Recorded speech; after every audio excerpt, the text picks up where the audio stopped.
Hello and welcome to Adventures in Visibility. And today is definitely an adventure in technology and an adventure in Hangouts, which I will explain a little bit later. So I'm Denise Wakeman, your host and guide to better visibility on the web. I apologize for the late start, having some tech issues here, and hopefully we've got them resolved, but we're going really low tech today.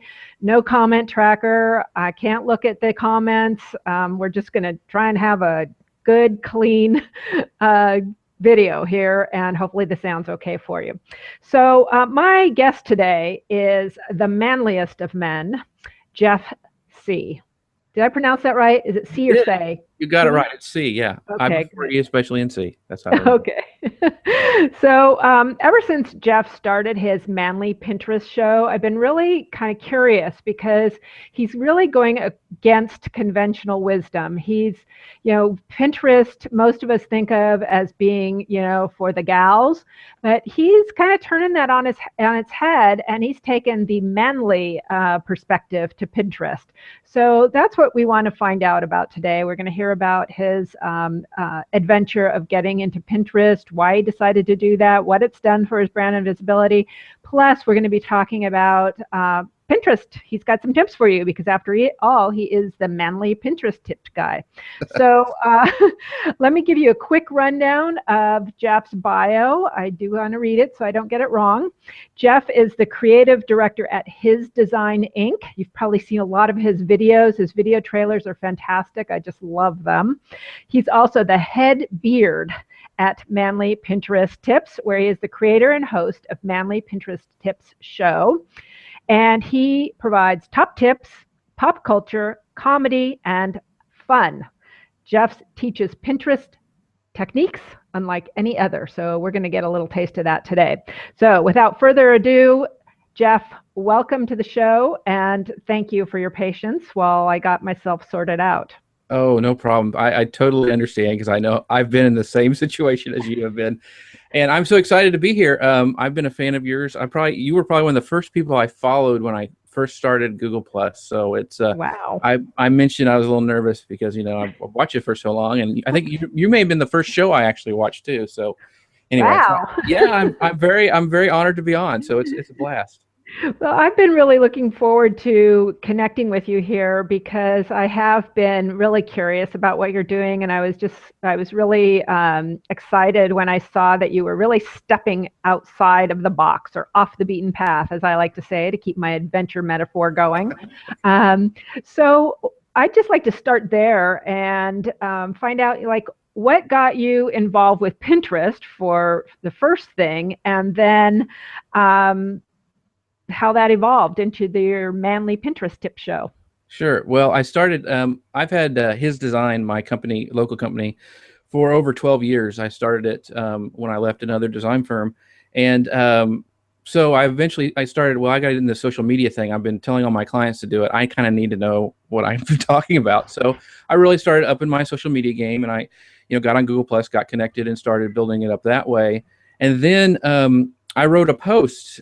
It was just a Google Plus post, and I called it Manly Pinterest Tips because I had been watching stuff with Paige Fitzpatrick, and her and Stephan Hovnanian had a post that was really how to use Google Plus and Pinterest together. And I watched that, and I saw, so I wrote a post, Manly Pinterest Tip, and using secret boards for your daughter. And I had started using Pinterest, and my daughter and I, Abby, shared a secret board, and only her and I could pin to. And it was a thing where we could connect. She could throw recipes she wanted to try, and it was fun. And so I wrote that, and it did really well. And then somebody said, you need to do a show. And that's when Google Plus shows were coming out, and everyone was doing them. And I'm like, I don't know. And it was Dossey who actually told me to do that. And he said, well, let's do a show. And so we started the Manly Pinterest Tip show with Stephan Hovnanian, Dossey, Mike Allton, and myself, and Harmon. And it did really well. We probably did 7 episodes, and we did it I think every 2 weeks or something, and it did really well. And it was great because for me, I was new on Google Plus, and of course Mike Allton, he's huge, and all these. I was and Stephan is, all of them are super smart and have a great following. They all had a bigger following than I did, and so I just lucked out with that, and it did well. And we hit it off together and became friends. And so that's how kind of the Manly Pinterest tip started. And then we transitioned that show to, we called it the Manly Show, where we could talk about more things besides Pinterest. And we did that. We did probably about 7 to 10 episodes and interviewed different people. Everyone from we had the producer of Pretty Woman on there. I mean, it was a lot of fun. And so we got to talk about some different things. And so we did that for a while. And then people really kept hitting me up for the Pinterest tip stuff, and you need to keep doing that. And so I thought, okay, I'll kind of pivot my brand and I'll do an experiment, and I'll try it for a year. And I decided to grow a beard, because a good beard usually takes about a year. And I started growing it at South by Southwest when I went down there with Ronnie Bincer. And I said, well, I'll give it a year. I can always shave it off if this thing doesn't work. And it worked. And it's become my brand now. It's funneling more business into everything from video production to Pinterest consulting and social media consulting. And so it's been a great move for me and my business. And so I guess I'm stuck with the beard for a while. Well, it does make you stand out. I recognized you immediately when I saw you at Social Media Marketing World, hard to miss. So, and that's a good thing too. That's really what it means to have, a recognizable brand. And I think you've really leveraged that very well. So in terms of Pinterest, did you expand to using Pinterest, beyond what you were doing with your daughter? And does that really form the core of the show, is Pinterest marketing? Yeah, and what I usually do for my show is get experts on Pinterest to come talk about it. And the reason I started really, I did those posts, and then I noticed that I was getting more and more traffic from Pinterest. I mean, and I had started, it was a relatively new blog, because, and I was getting all this traffic from Pinterest, and I was like, oh my goodness, this is crazy. And so I started focusing more of my efforts there. And, Pinterest is one of has the longest shelf life of any of the social networks out there. And so I'm still getting traffic from those pins that I did when I first started. And so to me, that was a no-brainer. And, there's that, only ladies are on it and all that stuff. And so that kind of, it was a fun way to me to get in there with my brand, because mainly Pinterest trips, everybody kind of laughs about it and stuff. But they know what it's about, and that it really isn't just for women. There's marketers can use it, and it continues to grow, and there's so many opportunities there. It all just kind of worked out. So, because it's primarily associated with women, again, I think that creating that the men, the manly part of it, that probably attracts new people to Pinterest. Would you say that's true? That is your audience primarily men, or is it men and women? It's actually it's my audience, if I look at the numbers, is still slightly more women watch it. But there's a lot of men who do it too. And in fact, the funny thing about Pinterest is the male users are their fastest growing demographic. That's, if you look at their new user sign up, it's males are outpacing women. There's actually more male users on Pinterest than there are subscribers to Sports Illustrated and GQ combined in the United States. Yeah. So it's a perception that's out there. It's not really true. And in other countries, it's more of a 50-50 split. But here in America, I think it was guys were getting on it and seeing all these dresses and, wedding plans that their girlfriends or their wives were, looking at. And I was like, and they kind of got turned off. But now Pinterest has done a really good job. If you look at a lot of their new promos and stuff, there's guys talking about beards, working on motorcycles. And so they're really trying to change the perception of it just being for women. So what do you see in the difference of content that men and women post in general? Because, like, for example, I don't spend a lot of time on Pinterest, and I don't do recipes, and I don't do wedding dresses, and Right. all that stuff. Like, that's not at all what my interest is. Mine's more travel and quotes and things like that. So what are you seeing as the difference? Let's say with marketers, because most of the people are entrepreneurs. Right. What kind of differences do you see?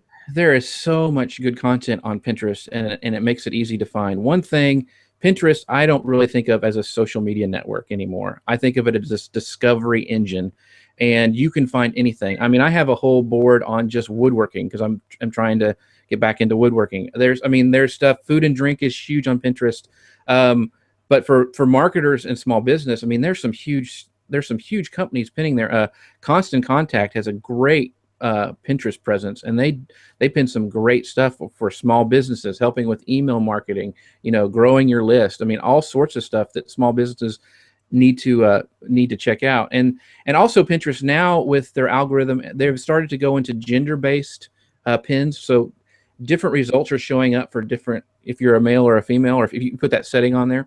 And like if you look for shoes and I look for shoes, we'll see different results. Which is kind of a cool thing. A lot of people were concerned at the beginning because, I do all the cooking in the house and I search for recipes all the time on Pinterest. I didn't want to just see bar food. I didn't want to just see, chili fries. I mean, I needed things for the family. And so far it's not been that way. It's been really, it's been helpful. And Pinterest user experience, they really, really try to drill that down, and they do a really good job with that. Are they using algorithms like Facebook does that, based on what you're seeing, that you'll get more of that? So like you're looking for regular recipes, not bar recipes. So yeah, since you're looking for that, they keep showing you that. They have a thing now that's changed, and it upset a lot of marketers at first, called the Smart Feed. It used to be, if I was following you, I would see what you were pinning chronologically. It's changed now, and mainly because they're trying to do promoted pins. They've got to make money, but they'll recommend stuff for you. Like a lot of times, I'll see social media stuff because I'm pinning that, and their algorithm knows that I'm pinning that. And there's all sorts of tricks you can do. The frequency of your pin is supposed to be a factor that's weighting on how people see your stuff, and there's also how many times that pin is getting repinned, now factors into it. And so there's a lot of things with this new Smart Feed. But yeah, I think it's doing a lot better job. I mean, it's really giving me the stuff I want to see in my feed. Yeah, I noticed, a while back, a few months back maybe, that what I was seeing in my feed was like, it wasn't somebody necessarily I was following. It was like recommended for you. I was like, right. Recommended? How do you know what I want? So, and I thought that was pretty interesting because, of course, most of what I was seeing that was recommended were things that I would typically look for. So there you go. And it does a really pretty good job. You still have to check it, especially I found for social media data, is that a lot of times it'll show me, I don't want to see stats from 2012. That doesn't help me at all, and I don't really pin that. So that's one of the things I always tell clients and customers and on my show is always check those links. Just don't repin. Go check and make sure that link is going to a real place that's not spam, and then check the date. If it's more than a year old, unless it's really evergreen, I won't pin it. And if you can't see the date, the trick I use is I scroll down to the comments on the blog and see where the last time they, comments were made. And so because there's nothing, your audience, just like any other social network, they're following you based on trust. And if you start pinning stuff that's out of date, doesn't matter anymore, then that trust will be gone, and they can leave. So yeah, I agree. You need to, you're being judged by what you are pinning or promoting or, Facebooking or whatever, sharing, exactly. Curating, and you're the trusted authority, so it better be right and good. So thank you for bringing that up. Now, yesterday, Social Media Examiner posted an article about how Pinterest is set to surge in 2016. So can you talk a little bit about that, why that is, what's happening on Pinterest that makes that statement that, Social Media Examiner was ready to stand behind?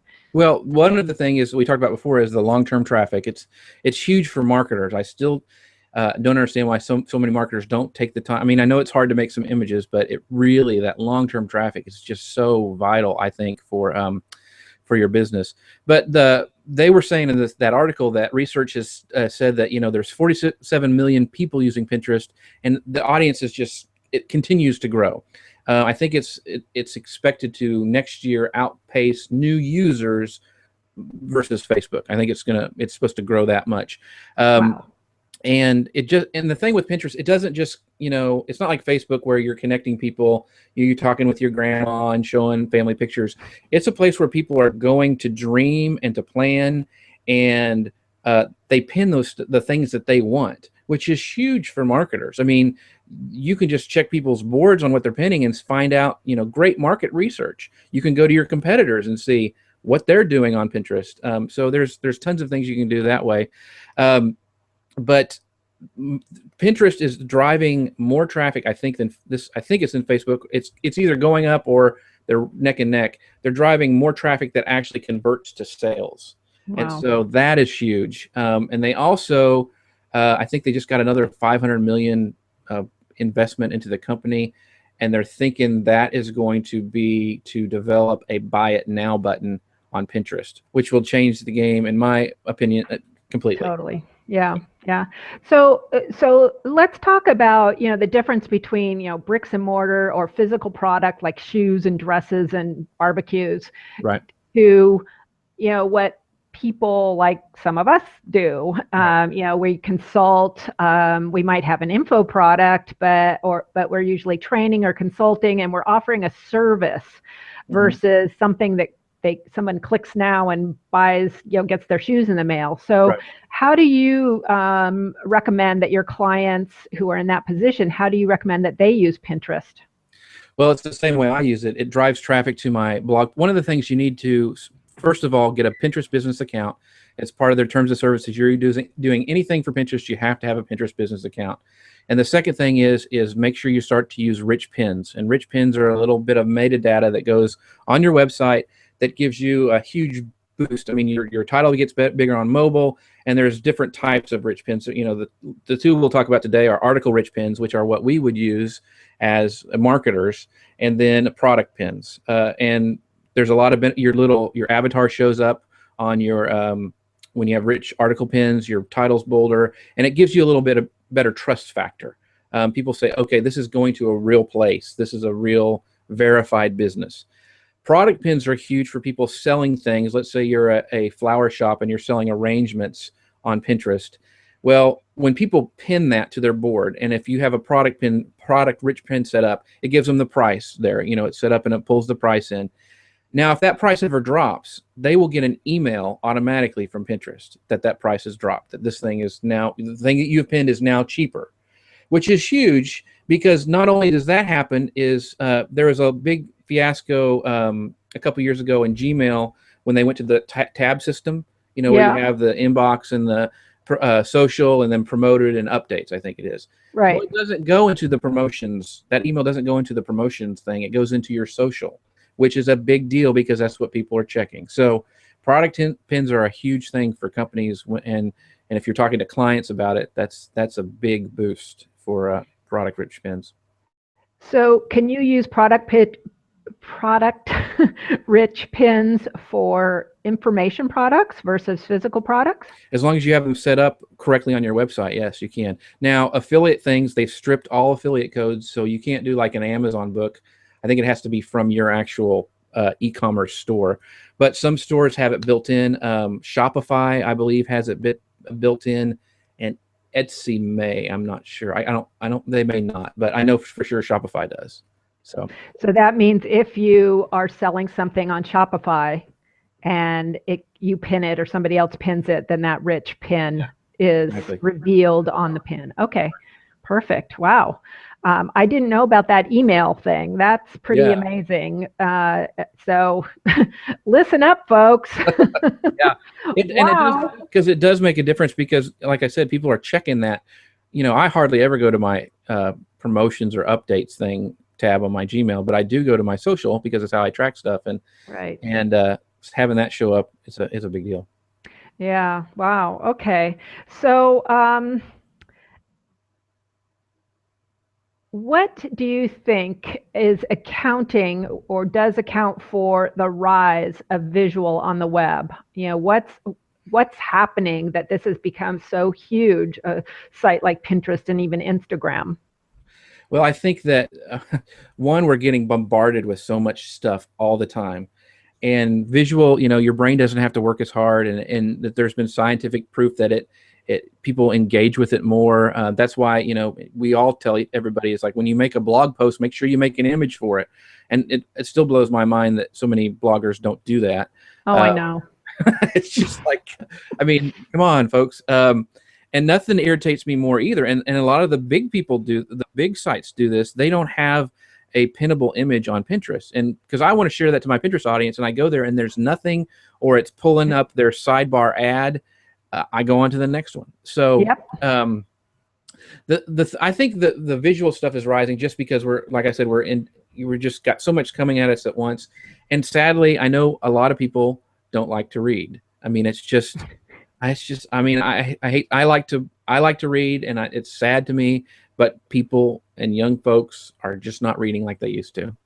Yeah, I agree. It's an interesting phenomena that's going on. And I even feel like, I was talking about this with a group that I was speaking with yesterday, and that, you know, I'm just shocked that, you know, for me in my generation, I've started becoming a scroller, you know, a feed scroller, you know, and I can't believe that I've like come to that, you know, but, you know, I'm as inundated with, you know, as much content as everybody else is. And so it's just looking for that thing that captures my attention. And we'll be talking about this later on the next show, which I'll be telling you about, right? Well, yeah, I mean, there's the way you even write blog articles has changed. I mean, you have to write for that skimmable stuff. And it's the same thing with the visual. The visual thing is, you know, I create 3 different images every time I make a blog post, you know, one for Pinterest, one for Instagram, one for my blog in the style. And, you know, now I've got it down where I can do it. And it's easy to usually crop things to go to Instagram or whatever. But it makes a huge difference. And part of it is just, that's just what you're going to have to do. I mean, people hate it and gripe about it, but it's, you know, people didn't like writing blog posts either at first, you know. They still don't, some of them. Right. I still have that argument with clients too. You know, Right. no, you have to do this, really, really. And now, you know, I'm adding on like, well, now you need images. Yeah. So, is that what you mean? You had written something, you know, when we were talking about what we would be doing on the show, you said good-looking images and great content is now just the cost of sitting at the table on social. Is that what you mean about the, you know, what you just said around the different images? And well, that I actually stole that from, I was talking with Mark Schaefer at Social Media Marketing World, and, you know, I'd never talked to him before, and we were just sitting there at the big, you know, aircraft carrier party, and I was able to talk with him. Super nice guy.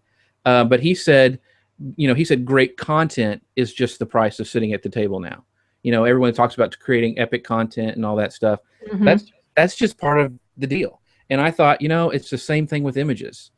It's just that's just part of the deal now. I mean, if you want to grow and expand and reach different audiences, you've got to try new things, and you've got to do those images. And it's just the price of sitting at the table. I struggled forever on figuring out Instagram. I thought, there's no way this can work for a business. It just can't. And there's no way to link back to stuff. It's horrible. And I started watching Subi Zimmerman and Jen Harmon, and listen to them and trying new things. And I tell you, I get more engagement on Instagram with what we would call influencers than anywhere else. Anywhere else, I'm lost in the noise. But I take my Pinterest graphics, crop them down, and move them over to Instagram, and I get engagement, and people are talking to me, and I get links back to my site from Instagram, which I thought never would happen.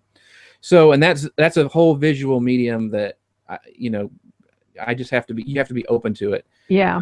Yeah. The same thing with doing video over there. I mean, just like for this show, we took the one we posted on Google Plus, and I moved it over to Instagram, made it 15 seconds, and you just have to do it nowadays. Yeah. And I love that video. I was so glad that you made a video. It's like, oh, goody, I get to be associated with one of Jeff's videos. Oh, I should have done it earlier, but I got it done. So. No, it was fun. Yeah. I agree about, I know this isn't an Instagram conversation, but we can bring it in a little bit, because what I found is that I'm getting much more engagement on Instagram than I do on Facebook, for sure. you know, and which is interesting, but I really like Instagram because it's an easy way to tell your story. I mean, if you think about it strategically in a way, it's like, what do you want people to know about you, and you can really craft that. And I think probably I think that Pinterest is the same, but you can expand that to a much larger story, I think. Right, and it's really interesting the difference between Facebook and Instagram. The things that do well on Instagram don't always translate to Pinterest. Like, Instagram is the selfie capital. That's where everyone puts their selfies. You don't do that on Pinterest, you won't get any engagement on your pins. They don't like faces do worse than actual, product shots or seeing the product in motion and all that thing. So there's some differences, but for like what we do, like I share the day in the life stuff. I did a funny one the other day where I was coming back from the gym, and there's a barbecue place, and I was like, I got to stop at a barbecue place after the gym. But then also I post my blog articles or my shows that are upcoming, and it does well, I think. And you mentioned this in one of your articles, is that people like to see who they're doing business with. Right. And I think and when you post something on Instagram, it's almost instantaneous that people are liking that thing. It just blows my mind. And anyway, the way those cross promote and the rise of visual on that platform is, I think, proof of you've got to put visual into your marketing strategy. Yeah, definitely. Now, I want to get into, in the last few minutes here, something that is really critical for entrepreneurs and small business owners to be paying attention to around all this visual stuff, and that's the mobile piece. And you had said that we need to be thinking mobile first. So how do we do that with the visual marketing pieces? Well, for Pinterest, one of the things that everybody on Pinterest loves infographics, but the problem with some of the infographics is you cannot read them on mobile. 75% of all traffic goes to Pinterest through their mobile app, through their smartphone app or their tablet. And so people are using that more than anything else for Pinterest. And that phrase "mobile first" that came, I think, from Jay Baer, where he says, we have to, everything's coming that way, get ready. It's already here on Pinterest. And so when you click, another thing is when you click from Pinterest to, let's say, your blog post, it needs to be mobile optimized. Mobile-geddon happened with Google, and so you need to start thinking about that anyway. But your article has to look good when you go over to your website when they click through on Pinterest. And also, I stay away from like frilly fonts. Things that look great on your desktop, shrink them down. Go to Photoshop or just shrink them down in some sort of program and see what they look like small. Contrast change between your text and the background when it's smaller. So just test that stuff out and see what works the best for different sizes. Things look better on my iPhone 6 Plus than they do on my son's 4. And so you just have to keep testing things to see what works the best. And so readable fonts, watch those infographics. And the other thing is nothing makes the site quicker if I click over from Pinterest to it, if it has a pop-up where I can't close it. That drives me nuts. I understand they convert well, but on mobile, if I have a pop-up and I can't X out of it or easily, or it's covering what I'm trying to read, I'm gone. So just be wary of that. Yeah, there's so many different factors that we need to be looking at now. In 2004, when I started blogging, there was you didn't put images on anything, and there was no social, and there were no pop-ups, and it was very clear. Right. You wrote content. Now we have to think of so many layers and levels, and pop-ups work on desktop. It's been proven. People say they hate them, but they do work. But now, okay, well, if somebody's coming on mobile and there's a pop-up, Yeah, I give this analogy a lot. I can do my own taxes. I can. I hate doing it. I'll probably screw something up, but I can do it. So I hire an accountant. And that's almost like with the social media professionals nowadays, or even, like Stephan I see is in the the chat, and he is really good at email marketing. You know, that's who you go to a specialist for. You know, you can, sure, you can do social. You can. If that's what you want to do and spend your time, that is great. But you know what? Sometimes it's better to pay somebody like an accountant to do some of this stuff. And so, Yeah. but you're right. There's so many things you've got to think of, and it can be overwhelming for a small business owner. Well, and also you have to be able to find the right person to help you out. You know, is there a web developer who really understands marketing and understands, you know, how do I disable pop-ups on mobile, but make sure that they pop up on desktop? I mean, I don't even know if that's possible. See, that's how much I don't know anymore. I used to know this, you know, all this stuff, and now there's just too much to try and remember. We're just about out of time, and I want to get to my final question, which is, as you may know, my audience may know, that I'd love for you to share with us, Jeff, your most memorable adventure. And of course, this can be anything: travel, life, business, whatever. I'm just love to get that personal adventure piece in here, because that's what life's all about, right? Well, I've got two that one, it's real short. It's being married for over 18 years. It's a great adventure, and having kids who are in junior high and high school are a huge adventure that never stops. So the other one is I got to go to Egypt one time, but the thing that really got me that I still brag about today is I got to go to NASA and film for a client, and I got to fly the space shuttle simulator, the real one. We couldn't get in the motion bay because that was the time where John Glenn was going back up in space, and he was using that one. But we got to go into the fixed bay, and it was something like this. They told us it was like $5,000 a minute. It's like the most expensive video game ever. They put us up in orbit, and you look out, and there's, you know, monitors everywhere. And so I got to sit in the seat, and they put us up in orbit with the simulator, and we did S turns to burn off speed and try to land on the runway. Everyone crashed but me. I made it and crashed on the runway. But it was a blast, because I got to walk through a full-size mock-up that the astronauts use for the space station. I got to walk through all the modules. The tour for people going through NASA, I could see them behind glass because I was down on the floor. So it was incredible adventure, and I have video of it. I love it. It's one of my best memories that I got to do. Wow. That is so cool. It was a lot of fun. It really was a lot of fun. Is that in Houston, outside of Houston there that you're talking about? Yeah. Yeah, I did one of those tours where you were behind the glass. Yeah. And I thought it was one of the coolest places I'd seen. Yeah, NASA's, I mean, if you have a chance to go there and visit, it's just amazing. It's amazing that, and the funny thing was I got to talking to an astronaut who was down on the floor, and he was saying, you know, your smartphone has more computing power in it than we had when we first launched the shuttle. And it just blows my mind that Isn't that amazing? Yeah. So anyway, that's my adventure story. I kind of geek out about that. That's a fabulous story. I love that. Thank you so much for sharing that, Jeff. That's just, I love it. Okay, so at the top of the show, I mentioned that this was an Adventure in Hangouts Day. So when I invited Jeff to be on the show today, he turned around and said, well, why don't you be on my show, which is right after your show.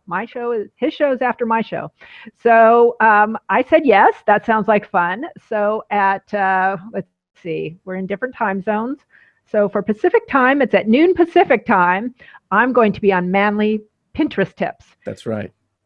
Very excited. Which is actually a great segue from what we were talking about, I think, because I'm going to be talking about microcontent, where we're going to be talking about it. And, you know, Pinterest is an excellent example of using microcontent to boost your visibility and, you know, grow your business. So I think it makes a great segue because we can carry on the conversation.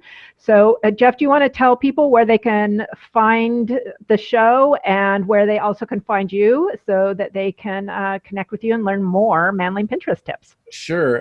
The page, just, you know, go to Google Plus and search for Manly Pinterest Tips. We'll be doing the show as the Manly Pinterest Tips show page. And you can find me at manlypinteresttips.com. And I'm starting a new thing because of the podcast. You can now join my newsletter by just texting Manly Pinterest Tips to 33444. So it's a new thing I'm trying out. Manly Pinterest tips to 33444. So and that way you'll never miss a great guest like we're going to have with Denise later on today. Ooh, that's cool. Now I want to know about doing that too. Okay. Every time I learn what somebody else is doing, it's like, wait a minute, I want to do that. I want to do that. You know, that's my adventurous spirit. It's like, oh, something new to try. Shiny new toy. Yeah. Exactly. Okay, so be sure to join us for Manly Pinterest Tips in an hour and 18 minutes, I think it will be. Right. And speaking of podcasts, you can get Adventures in Visibility as a podcast if you prefer to listen on the go versus watching. You can go to adventuresinvisibilitypodcast.com and subscribe to get it on iTunes, Stitcher, or SoundCloud, whatever you prefer. And if you'd like to get notice of upcoming Adventures in Visibility, the live video show, go to adventuresinvisibility.com and get on the email list there so that you get advance notice before everybody else. So, Jeff, thank you so much, and thank you for your patience as I was trying to get my technology sorted out. You never know when that's going to happen. It's the adventure too. And I really appreciate you coming on the show and sharing some of your tips. And I just love what you've done with your brand and the beard and the manliness and the background that your set in the back that you've created. It's all, like really fantastic. So thank you. Well, thank you so much for having me on, Denise. It's been a pleasure. Okay. Have an adventurous day, everyone.